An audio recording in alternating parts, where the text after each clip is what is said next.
10 Nigerian police officers are no more. 2 civilians are also no more. And Nigerian authorities say 17 suspected bandits were unalive in the same battleground. This happened in Kebbi State, northern Nigeria. And the question I have for you today is very simple. How did northern Nigeria get to this point? Because when police officers, the people sent to protect communities, are being unalive in a single confrontation with heavily armed criminals, we have to ask some serious questions. Who are these groups? How are they getting weapons? Why are they operating so boldly? And perhaps the biggest question of all, why does the problem keep coming back? This is not just another headline. This is about the security of ordinary Nigerians. So today, let's talk about what happened in Kebbi, what it tells us about the wider security crisis in northern Nigeria, and whether Nigeria is actually winning this war. According to the Nigerian Police Office, the deadly clash happened on Monday in the Sakaba local government area of Kebbi State. Police said officers encountered a heavily armed group of suspected bandits around the Rafin Makuku axis, and the situation turned into a fierce gun battle. The result, 10 police officers were unalive. 2 civilians also lost their lives. Police says 17 suspected bandits were unalive, while 2 police officers were injured and are receiving treatment. Now, let's pause there. 10 police officers. These are not numbers on a spreadsheet. These are 10 human beings, 10 families. So before we start talking politics, before we start blaming one government or another, we need to remember the human cost. People are dying, and people in northern Nigeria have been living with these insecurities for far too long. When people hear the word bandits, they might imagine ordinary criminals, but the reality is much more complicated. And that brings us to the bigger problem. How can 17 bandits were unalive today? But if the network behind them remains intact, what happens tomorrow? Another group appears, another community gets attacked, another family gets kidnapped, another police officer gets unalive, and the cycle continues. The most disturbing part of this story isn't simple, that there was a gun battle. It's the level of firepower involved.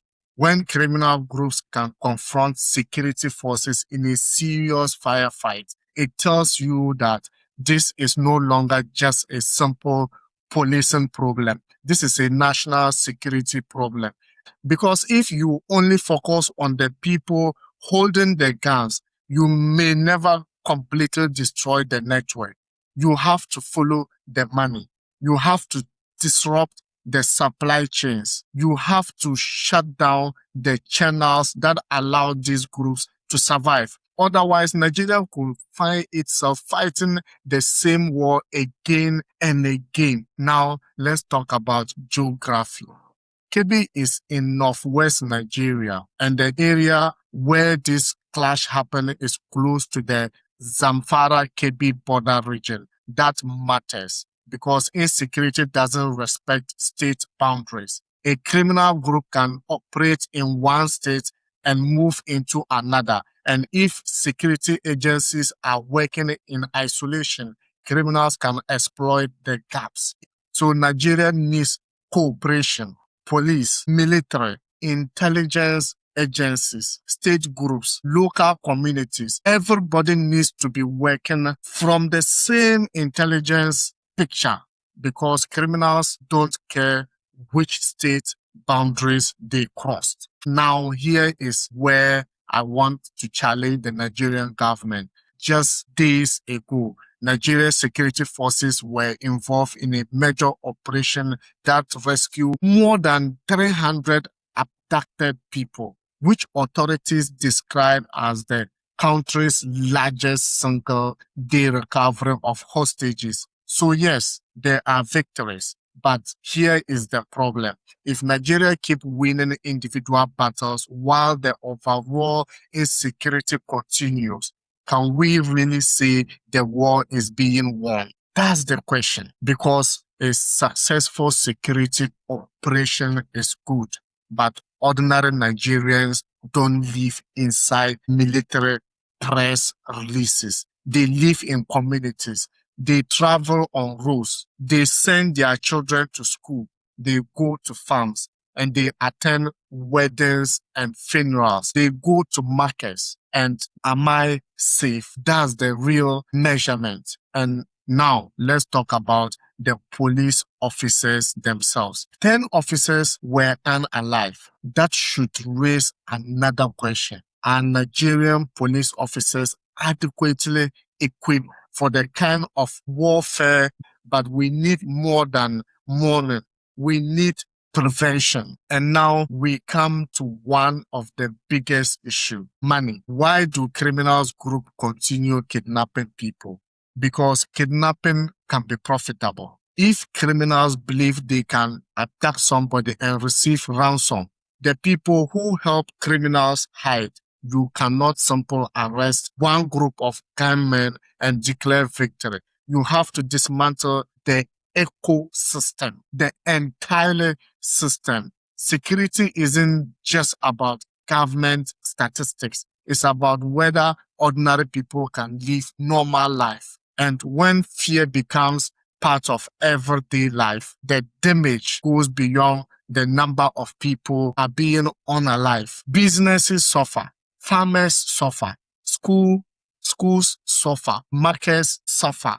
Investment suffers. And people begin abandoning communities. That's how insecurity destroys an economy. And that's why I don't want us to look at this as simple.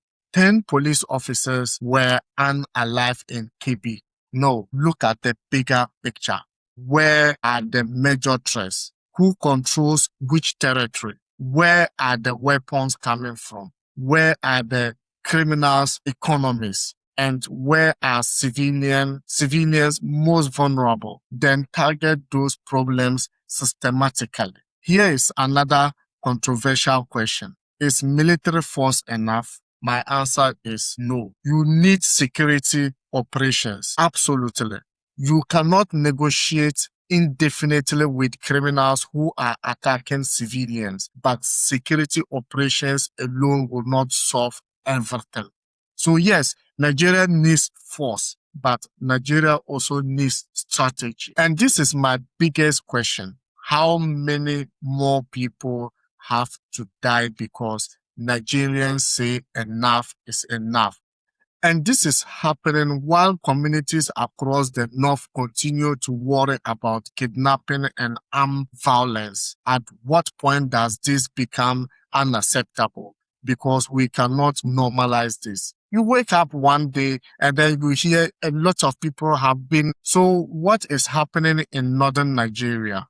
The answer isn't one simple thing. It is a combination of armed criminal networks, difficult terrain, porous security environments, economic incentives, weapon proliferations, and the enormous challenges of protecting rural communities. But here is what I want Nigerians to ask. Can Nigeria keep fighting this battle one at a time? Or does the country need a completely different strategy?